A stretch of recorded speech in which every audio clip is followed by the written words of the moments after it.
अब 1 साल से मणिपुर शांति की राह देख रहा है और अचानक जो कलह वहां पर उपज गया या उपजाया गया, उसकी आग में अभी तक जल रहा है, त्राही त्राही कर रहा है। कौन उस पर ध्यान देगा? प्रधानमंत्री जी, हमें तो आपके सपोर्टर विरोधी कहकर देशद्रोही साबित कर देते थे, लेकिन अब तो आपके रहनुमा, जिनकी उंगली पकड़कर आपने राजनीति में कदम रखा, आरएसएस वाले भी कहने लगे हैं कि मणिपुर 1 साल से जल रहा है, लेकिन आपके कानों पर जू नहीं रही। इतनी नफरत क्यों है मणिपुर से और वहाँ के मणिपुर वासियों से? वहाँ की बहन बेटियों के नग्न होने पर आपने आंखें क्यों मीच ली हैं?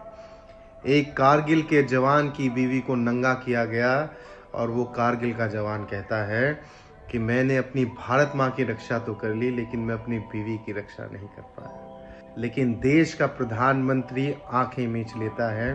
देश के प्रधानमंत्री का जहाज विदेशों की यात्रा करता है। आज आप इटली चले गए अपना जहाज लेकर, लेकिन वही जहाज आप ही के देश के एक छोटे से राज्य में कदम नहीं रख पाता। जनाब गृह मंत्री अमित शाह जी ने कहा था कि चुनाव के बाद आप मणिपुर की यात्रा करेंगे। आने वाले समय में नरेंद्र मोदी जी की प्रायोरिटी मणिपुर को एक रखते हुए शांति स्थापित करने की है। मणिपुर में अभी भी आप ये नहीं जानना चाहते कि वहां पर हिंसा क्यों है और उसको क्यों नहीं रोकना चाहिए? आप तो अवतार हैं प्रभु, आपका जन्म सामान्य चीजों के लिए नहीं हुआ है।